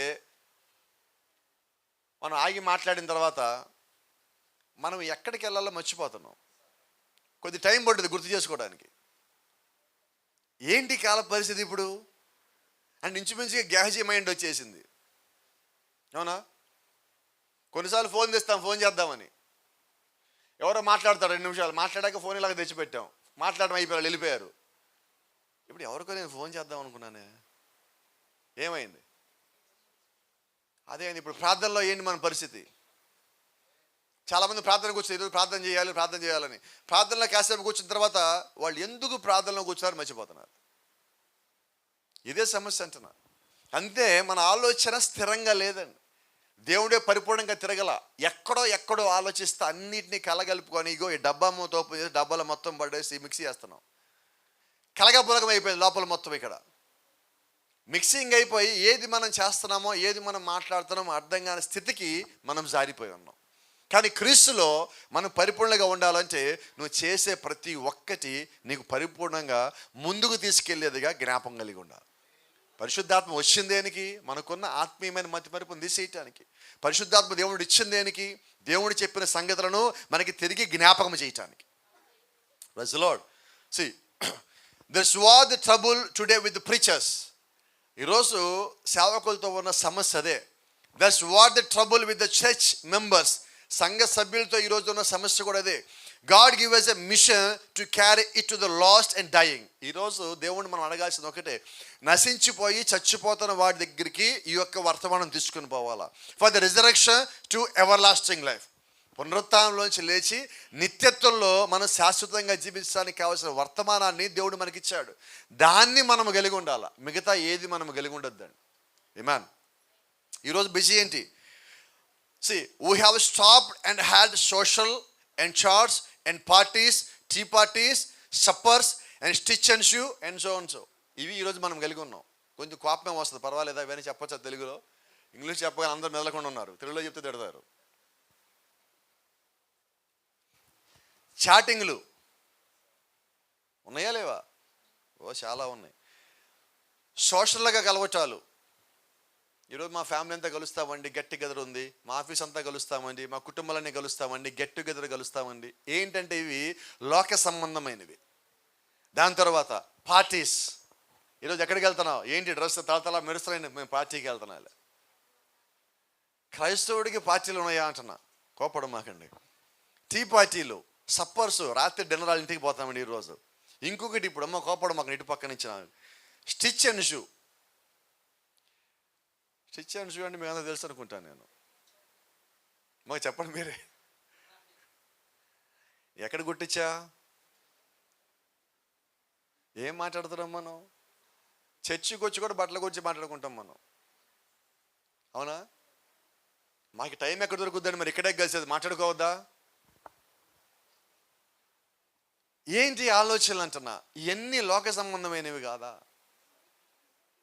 దేవుని సంబంధమైన మాటలు చెప్పుకోవాల్సిన సమయంని మనము లోక సంబంధమైన మాటలకు మనం వాడుతున్నాం. ఈ బయట మనం కనిపించే వస్త్రాలకే మనం ఇంత సమయాన్ని వెచ్చిస్తే మరి లోపల ధరించుకునే వస్త్రాలకి, నీతి క్రియలకి మనం ఇంకెంత సమయం వెచ్చించాలా? దాని గురించి మనకి ఆలోచన లేదు. ఎప్పుడన్నా మాట్లాడుకున్నామా? నాలోంచి బలహీనత వదిలిపెట్టేసా, మనం తీసేసా, మనం ప్రార్థన చేస్తుంటే దేవుడు నన్ను తాకాడు, దీన్ని విడిచిపెట్టా అని ఎప్పుడన్నా డిస్కషన్ చేసామా చర్చిలోకి వచ్చి? ఎందుకంటే అనుభవం లోపల లేదు, అందుకని మనం బయట చెప్పలేకపోతాము. ఈరోజు దేవుడికి కావాల్సింది అటువంటి అనుభవాలు. ఆ అనుభవము మనం ఈరోజు తప్పక కలిగి ఉండవలసి ఉన్నాం. ఆమేన్. ఇవన్నీ లోక సంబంధమైనవి, దీన్ని మనం విడిచిపెట్టాలా. అలాగే విడిచిపెట్టినప్పుడు మాత్రమే మనం దేవుని యొక్క రాజ్యానికి వెళ్ళే వాళ్ళం అయి ఉంటాము. లోకంతో పాటు మనం కూడా జీవిస్తా, నేను కూడా లోకంతో పాటు ఒక నైపోయానని మనం అనుకుంటా మనం అదే రీతిగా మనం ముందుకు వెళ్తామంటే ఒకరోజు ఇదే లోకంతో పాటు మనం ఉండిపోవాల్సి వస్తుంది. ఆయన వచ్చి వెళ్ళిపోయాడు అన్న విషయం కూడా తెలియని ఒక స్థితికి మనం వెళ్ళిపోవాల్సి వస్తుంది. అటువంటి స్థితిలో దేవుడు మనల్ని ఉండాలని ఆశపడట్లేదండి. అలా ఉంచడానికి కోసం దేవుడు ఇక్కడికి రాలా. ఆయన ఒక ప్రత్యేకమైన పని మీద వచ్చున్నాడు. అసలు ఇప్పుడు గేహజీ పని చేయలేకపోయాడు. గేహజీ స్థితిలో ఏ స్థితిలో ఉన్నాడంటే పని చేయగలిగే స్థితిలో ఉండి పని చేయలేకపోతున్నాడు. కాబట్టి ఇప్పుడు గేహజీ మీద ఆమెకి నమ్మకం లేక ఏమంటుంది, ఎలీషా కాళ్ళ మీద పడి, ఎలీషా నువ్వే రావాలా, నాకు గేహజీ మీద నమ్మకం లేదు. ఇప్పుడు ఎలీషా ఇంటి దగ్గరికి వచ్చాడు. ఎలీషా ఇంటి దగ్గరికి వచ్చేపాటికి మంచం మీద ఎవరున్నారు? గట్టిగా చెప్పండి. నేను చెప్తాను, మంచం మీద లవదీకే సంఘం ఉన్నది. వచ్చింది ఎవరు? ప్రవక్త వచ్చున్నాడు. ప్రవక్తలో ఏ ఆత్మ ఉన్నది? ఏలీ ఆత్మ ఉన్నది. ఏలీ ఆత్మ కలిగిన వ్యక్తి ఎవరి దగ్గరికి వచ్చారంటే లవదీకే సంఘం దగ్గరికి వచ్చాడు. ఇప్పుడు లవదీకే ఎక్కడ ఉన్నది? చచ్చి మంచం మీద కదలకుండా పడుకొని ఉన్నది. ఇప్పుడు ఆయన వచ్చింది దేనికి? ఆ బిడ్డను పైకి లేపాలా. ఈ రాత్రి అందరం ఇక్కడ ఉన్నాం, అందుకని ఒక మాట చెప్తా ఉన్నా. ఎందుకు మనం ఈ రాత్రి ఇక్కడ కూడుకున్నాం? ఈరోజు ఆదివారం, రెండో ఆరాధన మనకు ఎందుకు? గట్టిగా చెప్పండి. వచ్చిన మాటకు వద్దాం. ఒక 3 సంగతులు ఉన్నాయి మనకు ప్రాముఖ్యమైనవి. ఈ 3 సంగతులు ఇప్పుడు ఆ చనిపోయిన బిడ్డలో మొట్టమొదటిగా శరీరంలో వేడి లేదు, పోయింది. ఒక బిడ్డ చనిపోయాడని అర్థం ఏంటంటే శరీరం చల్లబడిపోయింది, గట్టగట్టుకుపోయింది. ఇప్పుడు ప్రవక్త అయిన ఎలీషా అక్కడికి వచ్చినప్పుడు ఆ బిడ్డ సుమారుగా 10 నుంచి 12 సంవత్సరాల వయసు ఉన్న వ్యక్తి. ఎలీషానేమో వృద్ధుడు. ఇప్పుడు ఎలీషా ఏం చేశారంటే తనను తాను తగ్గించుకొని ఆ బిడ్డ ఎంత ఉన్నాడో అంత సైజుకి ఎలీషా తనను తాను తగ్గించుకున్నాడు. బైబిల్ మీరు చదివినట్టయితే అక్కడ లేఖనం ఒక మాట చెప్తా ఉన్నది, నోటి మీద నోరు, గట్టిగా చెప్పండి, కళ్ళ మీద కళ్ళు, చెయ్యి మీద చెయ్యి, కాలు మీద కాలు పెట్టాడు. అంటే కరెక్ట్గా పిల్లోడు ఎంత ఉన్నాడో ఇప్పుడు ఆ ప్రవక్త అంత ఉన్నాడు. ఇప్పుడు ప్రవక్త ఏం చేశాడని తనను తాను తగ్గించుకున్నాడు. ప్రవక్త కాదండి, ప్రవక్తలో ఉన్న దేవుడు ఒక ఆత్మ అంట నేను. ఇప్పుడు దేవుడు ఒక ఆత్మ మొత్తం ఎక్కడుందంటే సంఘం పైన వాలినది. అవునా? ఇప్పుడు సంఘంలో ఏమి లేదు, ఏమి కొదవగా ఉండదంటే కొదవగా ఉన్నదాన్ని తీసేసి సంఘానికి కావాల్సిన శక్తిని ఇవ్వటానికి దేవుడే తనను తాను తగ్గించుకొని సంఘం లోపలికి వచ్చాడు. మేడగదిలో జరిగింది అదే. వాళ్ళంతా భయపడి బెదిరిపోయి జడిసి పిరికి వాళ్ళలాగా 120 మంది కూర్చుంటే వారి లోపల దేవుడు వచ్చి వెట్టని కలిగించి వేడి పుట్టించి అగ్నివల్లి దిగివచ్చి వారి మీదకి 4 విభాగింపబడి ఒక్కొక్కరి లోపలికి వచ్చాక అప్పుడు వరకు భయపెడుతున్న ఆ లోకంలోకి వాళ్ళు ధైర్యంగా కిందకి దిగి వచ్చి రోడ్డు మీద నిలబడి ప్రసంగం చేస్తున్నారు. కారణం ఏంటంటే అది పేతురు యొక్క శక్తి కాదండి, అది దేవుడు యొక్క శక్తి పేతురులో ఉండి పనిచేస్తుంది. ఇది ఎలీషా యొక్క శక్తి కాదండి, ఎలీషాలో దేవుడు యొక్క ఆత్మ పనిచేస్తున్నది, సంఘానికి కావాల్సిన తిరిగిస్తున్నది. ఇప్పుడు ఎలీషా వచ్చి ఏం చేశాడంటే ఏవైతే చెదిరిపోయినాయో, పాడైపోయినాయో, పక్కకి తిరిగిపోయినాయో వాటన్నిటిని తిరిగి వాటి స్థానంలో పెడతా ఉన్నాడు. బాప్టిజం తొలగిపోయినది.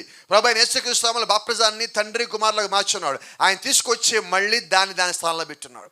పాదపరిచయం వెళ్ళిపోయింది, తీసుకొచ్చి దాని స్థానంలో పెట్టున్నారు. ప్రభు రాత్రి భోజనాన్ని పగల భోజనం చేశారు, దాన్ని తీసుకొచ్చి రాత్రి భోజనం కింద దాన్ని మళ్ళీ పెట్టున్నాడు. ఇవన్నీ వాటి స్థానంలో పెట్టగానే సంఘంలో ఒక చిన్న కదలిక వచ్చింది. ఏంటి కదలిక?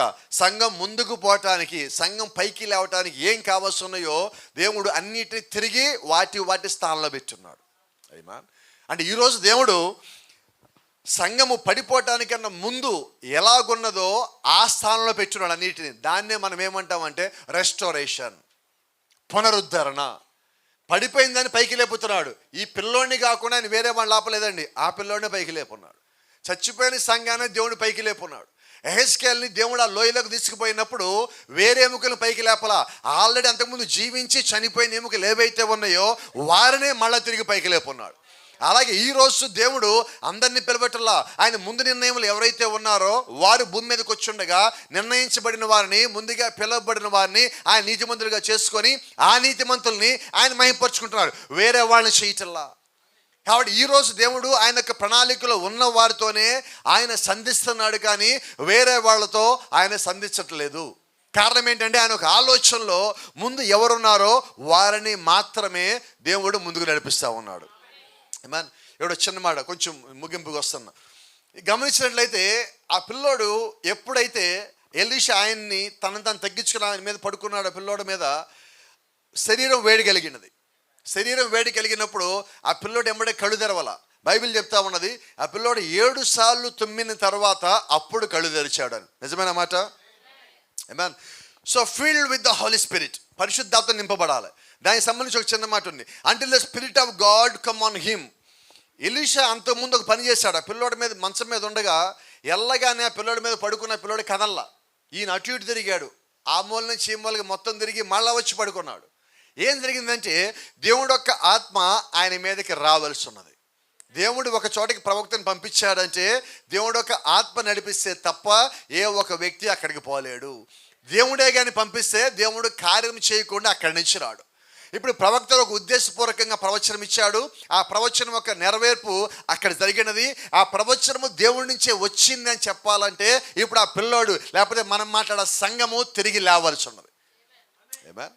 బైబిల్ చెప్తా ఉన్నది దేవుడు ఊదినప్పుడు పరిశుద్ధాత్మని సంఘం పొందుకున్నది. అంటే దేవుడి ఊపిరిలోంచి ఈ కాలం యొక్క సంఘం పుట్టింది.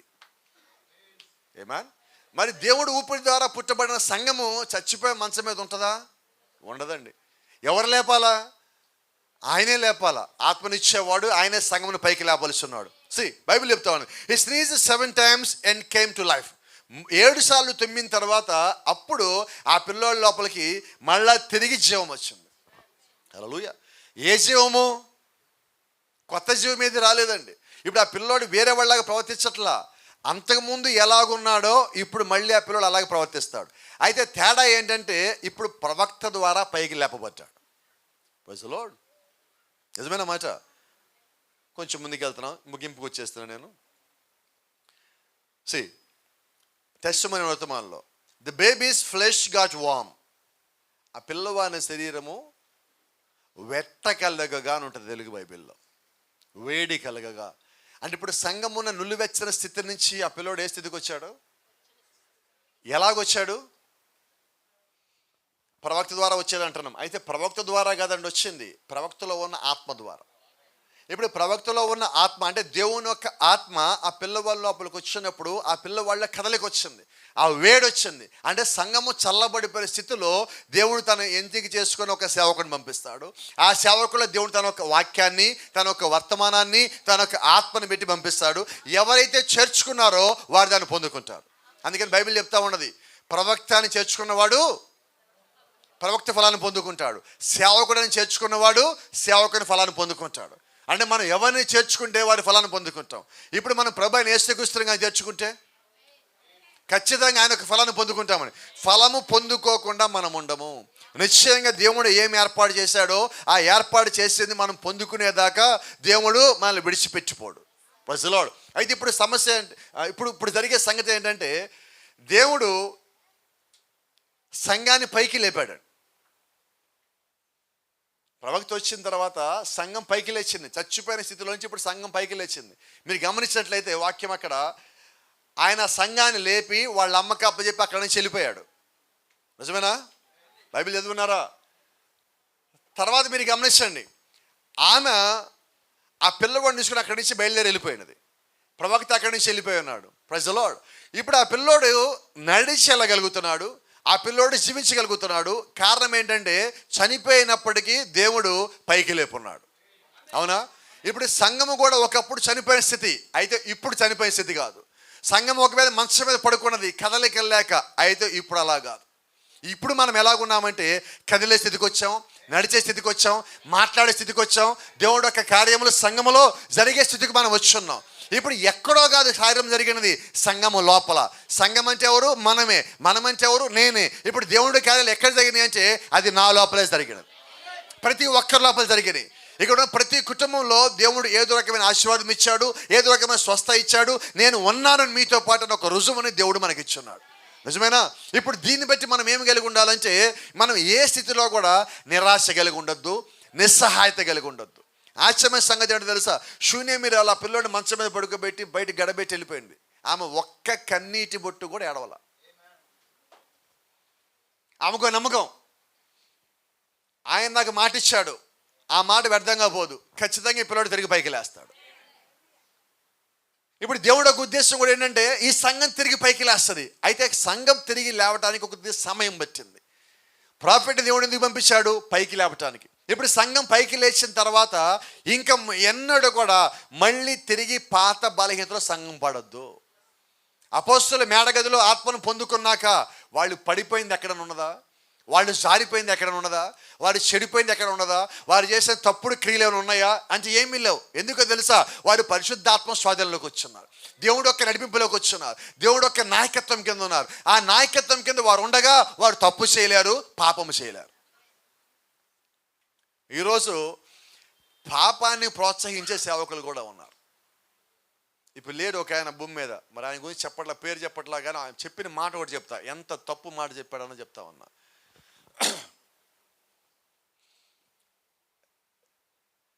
మానవుని శరీరము ఈ చొక్కా లాంటిది అన్నాడు. ఎవడు కాదన్నాడు దాన్ని, ఎవరైనా ఇదే అంటాం. అయితే ఆయన ఏమంటాడంటే ఈ శరీరంతో ఎన్ని పాపాలనే చేయొచ్చు, ఈ శరీరం ఇక్కడే పడేస్తాం, మనం వేరొక శరీరం తెలుసుకొని పైకి పోతాం అన్నాడు. ఇప్పుడు చెప్పండి, ఇదేంటిది? బైబిల్ ఏమంటుంది? నీ శరీరము దేవుని దేవాలయం, ఇది వెలపెట్టి కొనబడింది. ఇప్పుడు అతను చెప్పిన మాట వాక్యానికి విరోధము. అతను తప్పు చేశాడు, ఆ తప్పుని కవర్ చేసుకోవడం కోసం అతను ఏం చేశాడంటే సంఘాన్ని మొత్తానికి ఇది బోధించాడు. ఇప్పుడు సంఘం అంతా ఏమంటుందంటే ఏం పర్లేదు భాష గారు, శరీరం దేవుని చేసి మా భాష గారు చెప్పారు. గమనించారా? అందుకే ప్రాఫెట్ చెప్తాడు ఇప్పుడు ఒక మాట, ఒక తప్పుడు సేవకుడికి కానీ మనం బలిపీఠం ఇచ్చామంటే వాడు ఒక విత్తనంగా చర్చిలో నాటాడు అంటే అది 6 నెలలు పట్టుది బయటికి పోవడానికి అన్నాడు. ఇది ఈరోజు సమస్య, ఇది ఈరోజు ఒక ప్రభావం. వారు జీవితం కలిగి ఉన్నప్పుడు ఇప్పుడు ఈరోజు అంతా ఎలాగుందంటే బోధ, నేను ఎలాగ జీవిస్తున్నానో దాన్ని సపోర్ట్ చేసుకొని బోధిస్తున్నా. ఇది కాదండి, తప్పు నాలో ఉన్నా నన్ను నేను ఖండించుకునే బోధ నాకు కావాలి ఈరోజు. మనల్ని ఖండించే బోధ మనకు కావాలా. వేరే వాడు చెప్పేది ఈ కథలు మనకు వద్దండి. బైబిల్ ఏం చెప్పింది? నీ దేహము దేవుని యొక్క దేవాలయం, అది విలువ పెట్టి కొనబడి ఉన్నది, దాన్ని అపవిత్రపరచవద్దు. ఎవడు ఎన్ని చెప్పినా ఈ మాటలు మారవు. ఇప్పుడు నేను దాని ప్రకారమే జీవించాలా. ఎంత నన్ను భ్రమకు గురి చేసినా, ఎంత తప్పు గురి చేసినా, ఎంత నన్ను ప్రేరేపించినా కూడా ఈ మాట దాటి నేను పోవద్దు. ఎందుకంటే ఆ మాట రాసింది దేవుడు. దేవుడు రాసిన మాటకి మీరైనా నేనైనా కట్టుబడి ఉండాలి. Praise the Lord. అప్పుడు మనం దేవుని సంఘమై ఉంటాం. అప్పుడు దేవుని చేత దీవించబడిన వారమై ఉంటాం. అప్పుడు మనం తిరిగి లేపబడిన వారమై ఉంటాం. ఒక రకంగా సంఘానికి ఇది పునరుత్థానమై ఉన్నది. దేవుడు మనల్ని తిరిగి నిలబెట్టున్నాడు. దీన్నే మనం ఇంకొక భాషలో పునరుద్ధరణ అంటున్నాం. పడిపోయిన దాన్ని దేవుడు తీసుకొచ్చి నిలబెట్టి ఇక నువ్వు జీవించిపో అన్నప్పుడు ఈ జీవితం యొక్క చివరి గడియలో ఇప్పుడు మనం ఉన్నాం. కాబట్టి చివరి గడియలో ఎక్కువ పొరపాట్లకు అవకాశం ఉంటుంది, ఎక్కువ తప్పులకు అవకాశం ఉంటుంది, ఎక్కువ పాపానికి పడిపోవడానికి అవకాశం ఉంటుంది. ఈ గడియ మనం తప్పించుకున్నావా, ఇక నువ్వు తర్వాత తప్పించుకోవాల్సిన అవసరమే లేదు. దేవుని యొక్క రాజ్యానికి పోతావు. కాబట్టి పాపం చేసే గడి ఇదే, తప్పించుకోవాల్సిన గడి ఇదే. అబద్ధంలో పడే గడి ఇదే, తప్పించుకోవాల్సిన గడి ఇదే. మోసము మనం చేసే గడి ఇదే, మోసగించబడే గడి ఇదే. ఈ గడియే మనము జాగ్రత్తగా ఉండాలి. ఇప్పుడు సంఘము తిరిగి లేచిన స్థితి అంటే పరిశుద్ధాత్మను పొందుకున్న స్థితి, వాక్యాన్ని పరిపూర్ణంగా ఎరిగిన స్థితి. ఈ స్థితిలో నీవు ఉండగా మరెన్నడూ తిరిగి వెనకకు చూడొద్దు. God bless you. దేవుడు మిమ్మల్ని దీవించును గాక.